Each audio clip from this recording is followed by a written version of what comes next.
I'm Michelle Pilley, the publisher and managing director of Hay House in the UK, and I'm thrilled to be speaking today to William Roache. He's written a fantastic book for us, Life and Soul, and that book encapsulates so much of the wisdom and the experience that Bill has garnered over 86 wonderful years on the earth. So just want to talk to him a little bit, Bill, if we can today, talk to you about those ideas and those principles. Bill, welcome. I know you've been interested in spirituality for many, many years, but what was it that first got you started? Well, there's like two aspects of this. As a young child, I was always curious about things, and when I was at school, I was always having arguments with the vicars because I didn't like the answers I was getting. And I was interested and curious about things like astrology, but I wasn't aware that I was being spiritual in any sense. This was just me naturally inquiring. It was later on in life when I met a man called Dr. Morn, a very interesting man, who pulled it all together and helped me realize. The other thing that really drove me was that I had a fear of death. Right. I was terrified, just mention the word and had fear. My father was a doctor, and it was before medicines were out for polio, and he was going out treating people with polio. I knew he was coming back, and that drove me to want to find out there must be something more to this. So that started, and I'm very grateful to that fear because that got me started on finding out. Your teacher sounds a very extraordinary man. What age were you when you met him, and could you just explain a little bit more about the kind of things he was teaching you? Yes, I was interested, and I'd studied astrology and other things, and I was interested in spiritualism. It was already, so things were beginning to come out, but I was about early 30s, in Coronation Street, good job, everything going well. I should have been feeling happy, but I wasn't. I really wasn't feeling good at all. Somebody recommended that I go to this homeopathic doctor in Dulwich called Dr. Morn, and they said, I think he's a bit more than that. And left it at that. So I went to see him, and he said, oh, what can I do for you? And he was a little man with a long beard and the most incredible dark brown eyes I've ever seen. And he could have been 100, or he could have been 50. I never knew his age. He was an extraordinary man. And anyway, he said, you know, what can I do for you? And I said, I just feel depleted physically, mentally, emotionally, spiritually. I'm just not sort of happy. And he gave me a homeopathic remedy. I don't know what it was, but I'm sure it doesn't solve everything. And I went back another time to see him. And then I had an appointment to see him for the third time. And that night I had a dream. One of those very vivid dreams. And it was Dr. Morn in his little untidy study. And he leant towards me and he said, Bill, why don't you come and join us? And I didn't know quite what that meant, but it was a very vivid dream. And that day I went to his surgery, went up, and as I went into his surgery, he leant forward and he said, did you get my message? Wow. Spine tingling. Yeah. That was my first actual experience of anything beyond the normal and the rational.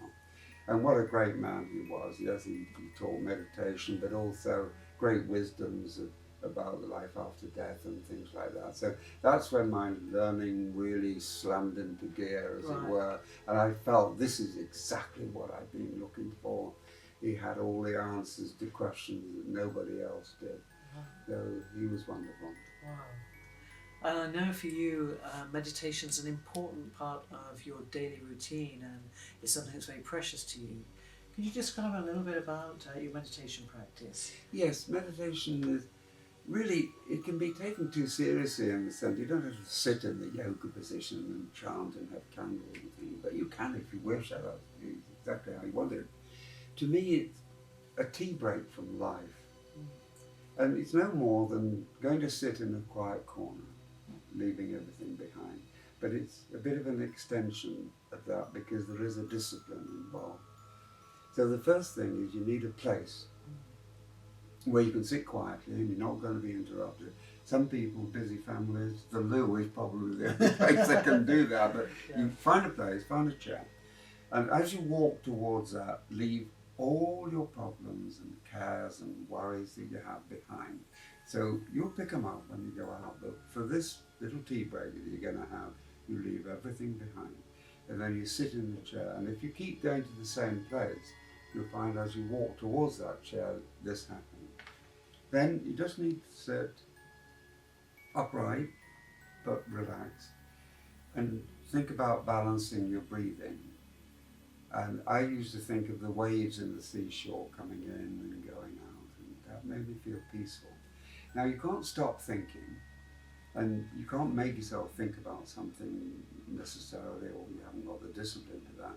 So what you do is you sit there, think about your breathing, think about the waves coming out, and then sort of, oh, mother-in-law's coming tomorrow, or whatever, all your daily problems. So you don't try to stop them, you just let them go through, and then you go back to thinking about your seashore. In this, you're learning the discipline of only thinking about what you want to think about. You get some control. Your mind isn't all the time being cluttered. And the other thing is the body being ready. The body will make demands being uncomfortable. Your emotions will make demands. So through all this, you're getting that discipline of being able to sit totally away from all worldly things, with no distractions, not even your body, not even your mind, not even your emotions. And when you get to that point, if anything in life happens, a bit traumatic, people go for a cigarette or whatever, I go straight into my meditation place. And as I walk there, all left behind, I sit there and I have my tea break from life. So it became that important. There were times I sat there and I was in a golden glow, and I've sat for 3 hours sometimes. It was a joy. Now I don't need to actually do any exercises. I can do it now. In a sense, you get to a point where you're pretty well almost always there. But to begin with, it's difficult. And you will find, I found irritation and all sorts of things, but persevere, because the rewards come very quickly. But you do sit and find that kind of I go into the silence, as I call it, rather than meditation now. I'll just, pretty well every day, I'll just go and sit down away from everything. And that's when you get to know yourself. No, absolutely. In your book, you talk about the word source as opposed to God or creator. Could you speak about what the source is for you? Yes, the trouble with the word God is it's been sort of wrongly used and has wrong connotations for a lot of people. The being that we are calling God, you should use the name that you find familiar. There is actually no word that can describe this beautiful, wonderful being who is the creator of all that is, whose energy is the purest love there is, and everything is created in there. There are no words that can fully describe it. So I find source as good as any. It gets you away from the biblical or religious aspect, gets you into understanding the reality of this wonderful being of which we're all a part. That's beautiful to hear. I know for you, being in the public eye, being a celebrity, the media have sometimes focused on stories about, you talked about your spiritual ideas and practices. And many other celebrities, I think we both know people who are very interested in spirituality and practice, but they're very nervous to say anything in case they're going to be scrutinised and made fun of. And you've certainly been made fun of, and some of the cases have been cruel, but you've been very courageous and very open throughout your life in talking about your practices. But you must have felt hurt at times by some of the rather cruel and unkind articles. Yes, indeed, all that is absolutely true. But let me just say, the media generally is not bad. They're people doing their job. Majority are good people, hard-working people, and have a lot of respect. But there are those who will want to stir things up a bit. Now, if you have a belief, I'm very wary of beliefs. The belief is something that may or may not be true, and often isn't, and many religions and things are following beliefs. So I like to find out the truth. Now, finding out a truth is an inward journey and it's a personal thing. How do you know a truth? Well, first of all, it usually resonates with you. You read a sentence and think, oh my goodness, yes, that's so right. And your heart opens up and you feel happy. And then whatever that truth is, when you put it to the test of experience, it works. It never fails you. So the great truths are the things we should be searching for, is what I'm searching for. And I have quite a few, but there's always those that you're looking for, more truths. So if you have a knowing, which I like to call it, rather than a belief, and if you have certain truths in it, it doesn't matter what people throw at. The media can throw all the rubbish they want. There are people who are hostile to it because sadly they've moved away from the loving being that every human being is, but through free will and ego, a lot stray away and forget where they've come from. And their hostility is really protecting themselves with their particular philosophies, and I understand it. Initially, yes, it used to upset me, but now I just let it wash over. In fact, I can sometimes, might sound arrogant, I don't mean it to, but I can sometimes feel sorry for the people who are being unkind because they're not really understanding that these are knowings, that they're not beliefs, they're not philosophy of convenience. This is knowing of the great truths, and it's so exciting. Yes. And it's so wonderful when you do hear one and when you resonate. And it is personal. You can't prove, you want to rush around and tell everybody, but each person has to experience it individually. Yes. The journey is inward. You know everything. We all know everything. So go inside. Reading books can help you, of course it can. But the true finding of the great truths is an inward journey. Absolutely, so important to know and to understand. In terms of switching now in our thinking towards the body, and you've managed to find a way of maintaining a sort of a healthy eating regime. Can you talk about your principles behind that for you? Well, yes, we are a vehicle for our true eternal selves, and it's important, just as you have a car, that you look after it, and you want your body to be in a good state. I'm afraid, as a young man, your body recuperates very quickly when you're young, and I was not very good at looking after myself. I did drink a bit too much, I did smoke, ate all the wrong things, and as you get older and more aware, you realise it is important to look after your body, and you feel better. You feel so much better when you're eating the right thing. And I've tried diets, yo-yo diet. You go on a diet, you lose a bit of weight, you come off the diet, you put the weight back on and a bit more usually. So dieting is no good really, except for some specific purpose maybe. You need a regime, and you need to understand what is good and what is bad. And there are certain rules, right? You should drink a lot of water, which I don't, but I know I should. Once you know what's good and you know what's bad, you can start trimming down on the bad and building up on the good. You don't need to go to any extreme. I believe in balance and moderation. But I know what's good for me and I try to increase that. And I know what's bad for me. And unfortunately, it's mainly the things you like. So I try to trim down. And through you cut sugar enormously, didn't you? Because of diabetes. And this is what happened. So I went to my doctor to have my annual blood test, and he said, "Bill, I'm sorry to tell you that you're type 2 diabetic." And I got really cross. I said, "No, I'm not." And I went to see the nurse, and we went over my diet. Yeah. It was horrendous. Right. You see, even so. This is at 80. Yes, it's when I'm 80, and I'm surprised I got that far. I was a chocoholic. Now, the so-called healthy breakfast cereals, some mueslis are like 30, 40. Really well, when you see, what you look for is carbohydrates, of which sugars are per 100. If it's more than 10%, not good. No. And pretty well everything I was eating was 30, 40%, chocolate, even more, sweets, honey in tea, I love cake, bread. I didn't realise carbohydrates made sugar. So when I looked at my intake, I was amazed I got that far. Right. So I did a cold turkey. I just cut everything down. cut out carbohydrates, looked at the sugar, checked everything on carbohydrates, which sugars are not more than 10. And within 5 weeks, I suddenly felt, okay, lost a bit of weight, my energy levels were constant, had no craving for chocolate whatsoever, and I felt really good. Yeah. I actually felt better.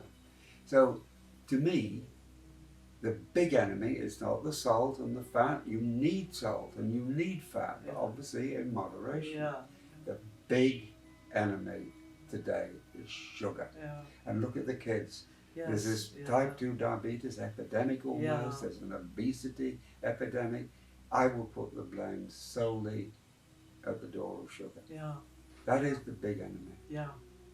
No, well, it's amazing, and you found this lovely balance. You often say a little bit of what you like is good. Well, the other thing I go is enjoyment. Yeah. You've got to enjoy. You're going on a strict diet where you're hating every minute of it and feeling hungry. Don't do that. Do something moderate and make sure you're enjoying yourself. That's key. Yeah. Humour and moderation and balance, they're the things that matter. Yeah, no, most definitely. Well, now you have the honour of being the oldest working actor in a soap opera anywhere in the world at 86 years old. People are so amazed at your vitality and your energy, and obviously certainly don't look at an average 86-year-old looks like. So you wrote your wonderful book, Life and Soul, to talk about the answers, but because to answer, so many people have asked you, what's your secret? What is the thing that keeps you so vital and so young looking? Well, I don't deserve to be the way I ate and drank in my younger days, but I think aging is a belief system. If you think aging is synonymous with deterioration, as you get older you say, oh, I can't do this now, I'm this age, or oh, I've got this ache, has to do with my age, and so you give in to that, and then another one comes, you give in to that. And if you believe you slow down, our cells renew themselves all the time. Every cell in the body renews itself. If you're allowing yourself to slow down because you believe that is what is happening, so does the cell renewal process. So it becomes a self-fulfilling prophecy. I don't believe I'm deteriorating with age. It's mainly what I'm doing to myself that causes deterioration. I think you've mentioned before you use an affirmation when you're showering. Is that right? Yes, I do. Yeah. I say, if I come out of the shower, I say, as my cells renew themselves, may they renew themselves with a younger, healthier, rejuvenated cell, so that I am getting younger, healthier, and I'm rejuvenating. I just say that every day as a sort of mantra. Well, it's working clearly. Well, and so, do you exercise a lot? Well, I do a thing called Fun Fit, which is 2 hours a week with a group of people who are wonderful, and we're put through our paces, a little bit of netball and running and exercises and competing, and you really push through it for an hour, really aerobic. Right. And we've got people from young kids to me, 86, all doing the same thing, and it's enjoyable. That's why it's called Fun Fit, and it's really, really good. So I have that twice a week. Then I play golf when the weather allows. This summer's been awful for that. And I stand up. Yeah. Now, that might sound trivial, but in fact, if you're just moving from one chair to the next, you're working in an office all day, go home, sit down, watch television. I try to stand, I even watch some television standing up, so maybe leaning on the mantelpiece or something like that. And I try to stand up and walk. If I've got a paper shop around the corner, instead of jumping in the car, I'll sort of walk. Yes. Walk when I can. Getting fresh air and exercise is important, and also drinking water. Yeah. I've always been, I know we should drink a lot of water every day, and very few of it. I don't do as much as I should. There are some very simple rules actually to what I feel anyway. The first is sleep. Yeah. You need your 7 to 8 or maybe 9, whatever you are, because it's while you're sleeping, your body recuperates. Yes. The body heals itself, and you're missing out on that. It's essential to get that sleep. And then the fresh water, like I said, every day we're drinking fizzy drinks, tea, coffee, whatever. You need to drink fresh water. again, I do this at balance and moderation and enjoyment. The other thing is exercise, fresh air.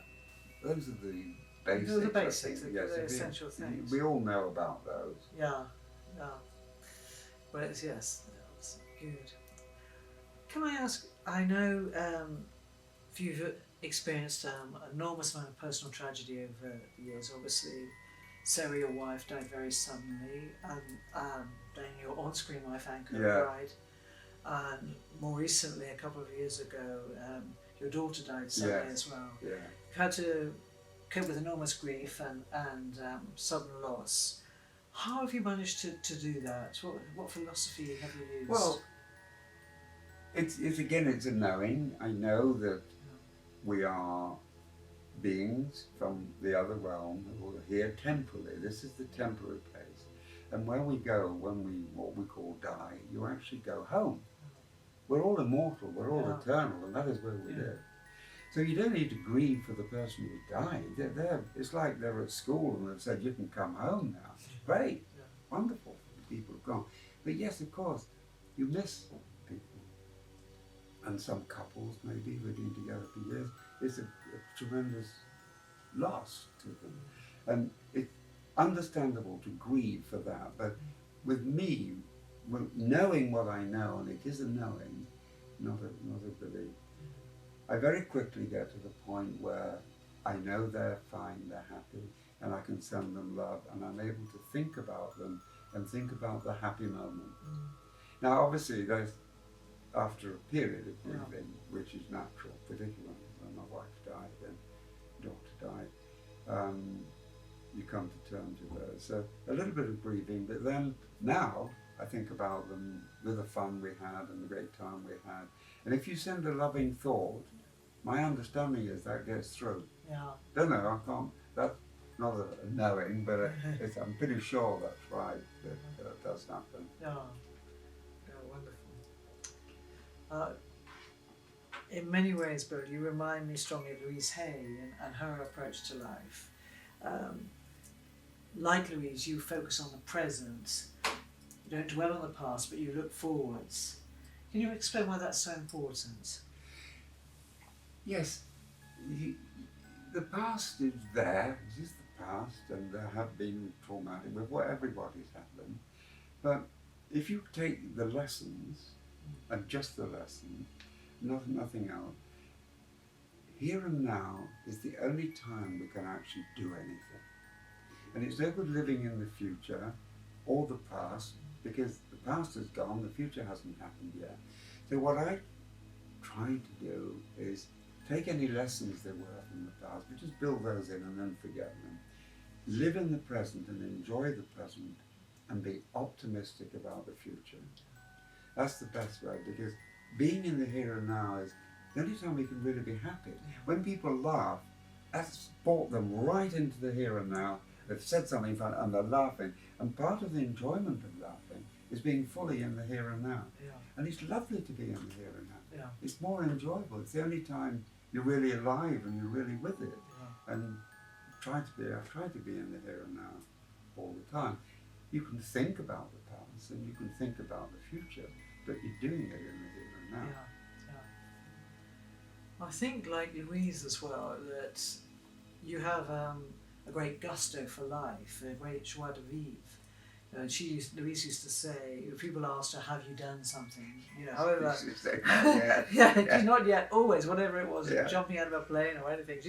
And she 100% meant it, not yet, that hasn't, she would never rule it out or say I'm too old, or it was always not yet. Do you consciously try and hold that joie de vivre, that as a conscious thought?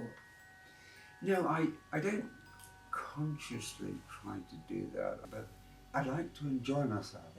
And whatever it is, whether it's dieting or exercising, all these things, try to build the enjoyment aspect into it. And I love doing, you see, if you're playing golf and those sort of games, they bring you into the here and now because you have to concentrate on what you're doing at the moment. I don't have any conscious philosophy, but I do enjoy life. I used to have an awful perverse thing as well, that I used to annoy myself sometimes, that If I was asked to do something that I didn't think I could do, I would say yes. Because what would happen, even if you only did 10% of it, Yeah. you've done 10% of it. Yeah. And I was asked to chair a debate at Oxford University in the debating chamber of the university. Goodness. Normally I go, what, me? Yeah. I said, yeah, of course. And I was really nervous about that, but I did it. Yeah. And it went okay. Yeah. So you're sort of achieving things and doing things. And Expanding I think the parameters and we're creators. Yes. Part of the Source's great thing is he's a creator and we're creators. So if you make something, I remember as a child making wooden models, it's a great enjoyment in art and time just zooms by. So by creating and just enjoying yourself, trying to bring the joy into life where you can, it's just a natural thing rather than a philosophy. Yeah. So, obviously people know you as Ken Barlow, and that's all your life, and they very much have enjoyed watching you over the years, and the wonderful episodes of Corrie. But if you think about the impact that you have, not as Ken Barlow, as Bill Roache, how do you like people to respond to you? And what's the legacy that you would like to leave this world with, apart from all the wonderful years of acting? Well, that's really for other people to say, isn't it? I'm trying to do it, but what would I like other people to be thinking about me? I would like to think he was a good chap who did his best. He tried, didn't he? Because when people say, what do you do particularly, or what are you best at, I say I'm best at doing nothing. I'm very good at doing nothing. I really enjoy doing nothing. It's a big deal with me doing nothing. So I would like to say, yeah, he was a nice chap. Maybe I've said some things that have helped other people along the way, and I'd be thrilled to bits if that happened, because I'm only giving my view. I'm not lecturing or telling people what they should do. So I would just like people to think I was an okay guy who tried his best. That's lovely. Well, thank you so much. Oh, thank you, Michelle. Lovely talking to you. Lovely talking to you.